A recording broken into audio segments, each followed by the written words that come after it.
warri maqaa nyaata kanaa beekee badhaasa guddaa qaba isiniin jechuun jaaladha. Ashama harka fuunee akkam jirtanii kabajamtoota fi jaalatamtoota chaayinaa ayyaantu asallaa jedhu jalatti argamtan nagaan koo bakkuma jirtattis naa qaqqabu.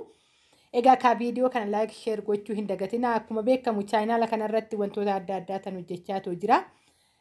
Jechuudha kanaafuyyuu like share subscribe gochuu hin dagatinaadha. Amma gaafii kana isiniifan isaa nyaatatti aanee jiru garuu tokko nan isinii ibsaa nyaata amma ani hookan hojjechaa jiru kana maqaa isaa isinitti himu.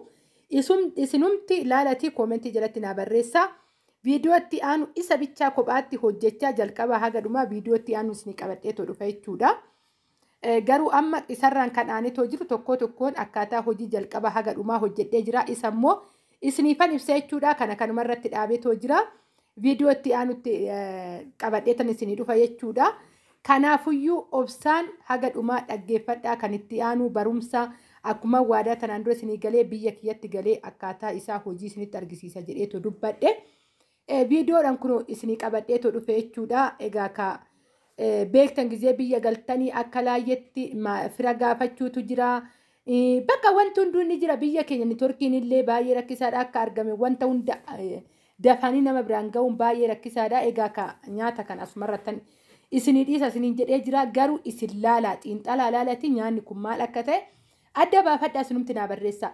Hin beeknu nu hojjedhu jettanillee jechuullee baattan ani viidiyootti aanutti hojjedhee indagadhu viidiyoo kana anatu jedhe waan ta'eef waadadhaa akkaataa jalqabaa haga dhumaa nyaanni kun maal akka ta'e viidiyoon qabadheetu isinii dhufa. Egaa ka obsaan viidiyoo haga dhumaa dhaggeeffadha kan itti aanu kana kanan isin qabadheetu dhufe kana obsaan waggaa dhaggeeffattan nyaata ani hojjedhe kana ni ilaaltu. Egaa ka tanaan dura nyaata kana garuu hojjedheetiin ture jechuudha biyya Arabaa keessatti. Haala yaa'u mana namaa keessatti beektan haalli hundi namaa mijateeti miti kan hojjetanii garuu biyya kiyya keessatti maal irratti akkuma hojjetamu jalqaba haga dhumaatan isinitti argisiise jechuudha. Isallee kanan qabadheetoo dhufe dhangaadha. Kana waggaan isiniin jedhu kanan amma isinitti argisiisaa jiru kanaa miti. Kanarraan kan aanetoo jiru obsaan dhaggeeffadhaa viidiyoo qixxeetti kuttaniitoo hin bayinaayi.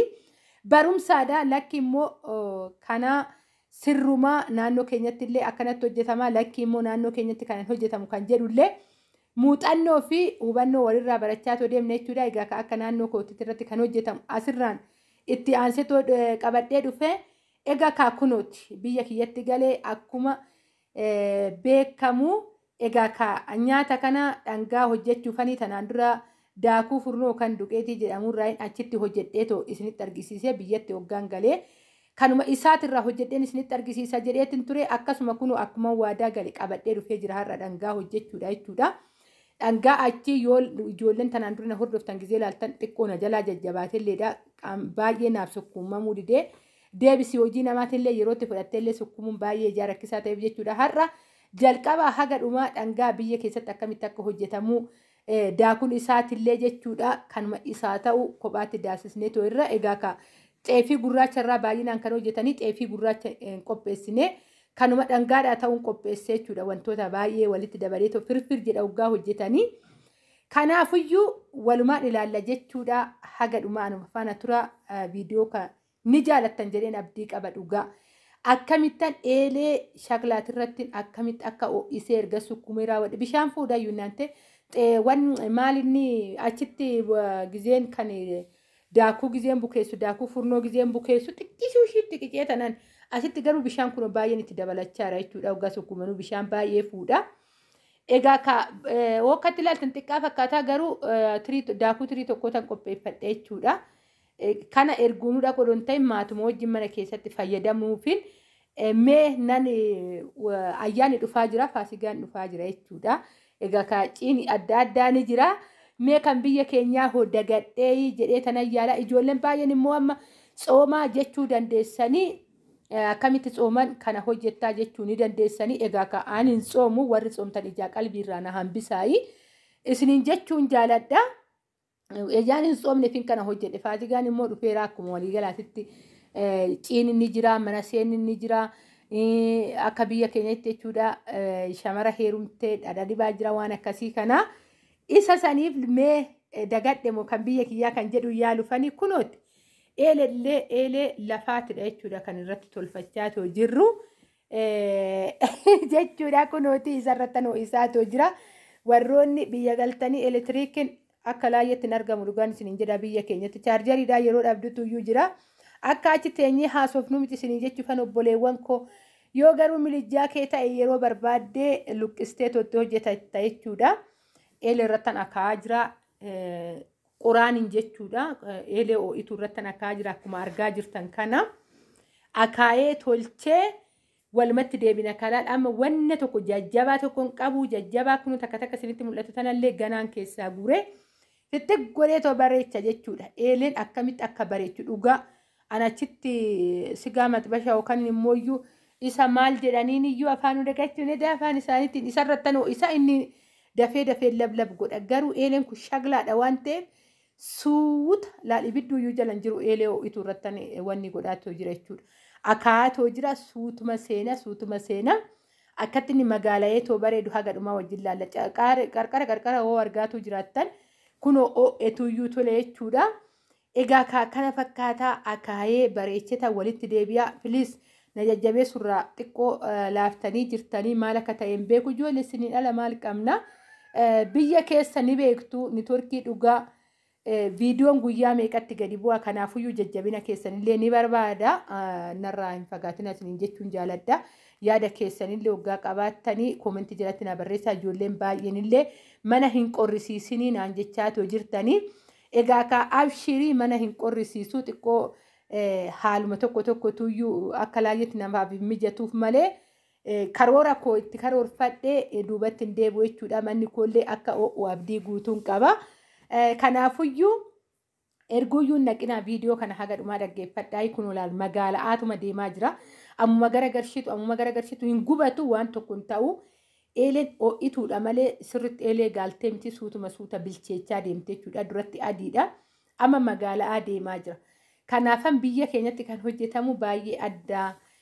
Isiniin jechuufani fuulduratti illee wantoota nyaataa aadaa kana qofaa miti suuta haalli kan ni beektan akka barbaadan waan hundan argamu.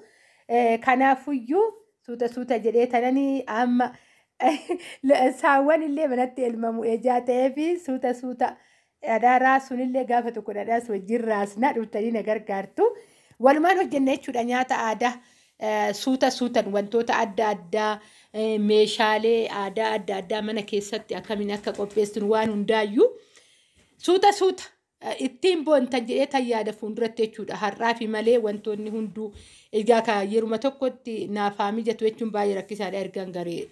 Reefu ji'a lamaadha. Ji'a lama kana keessatti akka laayyeetti wanti hundi iddoo namaaf hin qabatu. Kanaafuu yaada kana keessaan ba'uani. Isa wantoota tokko kanan as keessatti kaasee fi isiniifillee deebii ta'a jedhee tan ijoolleen baay'ee mana qorrisiisee waan jettaniifani. Kanaafuyyuu kana fakkaatan isiniin jedha akkaatan jira. Egaa isa kana ergan xumuree dhuma isaa piliis haga dhuma laalaa viidiyoo. Yeroo mallee hoggaa hin qabaanne ta'e. Kiisii keessa godhattanii yeroo baay'ee warroonni mana namaa hojjennu baay'inaan hordoftoonni koo shamarran biyya Arabaatidha. Kiisii keessallee godhannee rifoondhaan illee dhaggeeffachuun ni danda'ama. Tarii garuu nyaata ijaan laalutuyyuu irra filatamaadha. Wantoota oduu ta'ee gizee dhaggeeffatan namatti tolu malee nyaata kan hoggaa ta'e ijaan waan laalan namatti tola.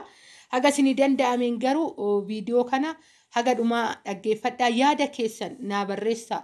Yaada barreessullee duubatti hin jedhinaan isiniin jedha. Sababbiin isaa qeeqallee hoggaa qabaattan homaa tokko rakkoon hin jiru. Yaadas qabaattan taanan homaa tokko rakkoon hin jiru. Wanti na gaafattan jiraate taanan jechuudha. Egaa abdiin qaba akka gaafillee na gaafattan kana gubbaarratti isiniin jechuu jaaladha.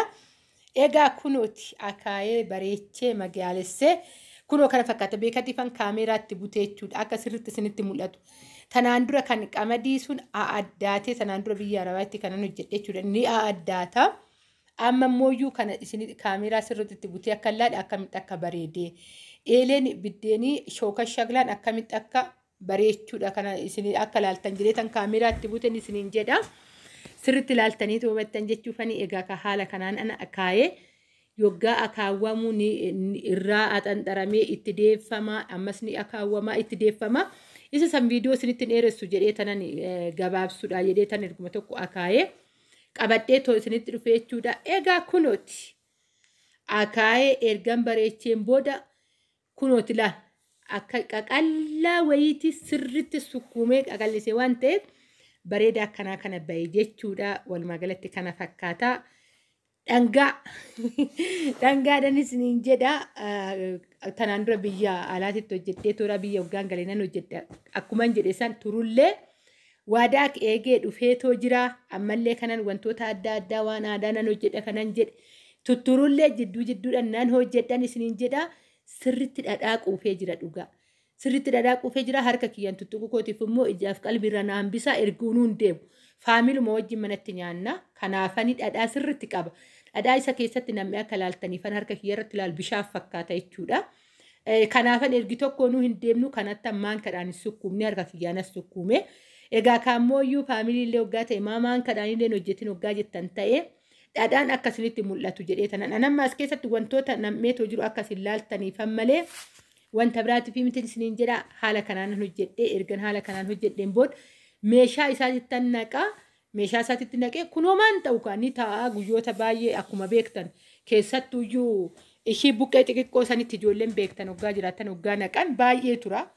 Ishii qadaadanii saamsa'amoo maal jedhamaayyuu maal jedha elemtuun hin saamsamamoo maal jedhamaa garuu anuyyuu dagachaa jiramoo warri viidiyoo kana gad mara geessani naa barreessitan. Elemtuun yookaan kan dhangaatti naqan buqqeen dhagaa inni saamsamtii miti. Saamsamamoo maal jedhu garuu mee jecha kana sirritti adda naa baasaa naa barreessa illeedha koomentii jalatti isiniin jechuun jaaladha. Akkanattan akaayee tolchee dhadhaa gittam godhetti naqee dhadhaan kaa mana jiraa mana isiniin jedha warra loonii taanee jirra ji'uma lama keessatti isiniin jedha isinillee mooyyuu kaa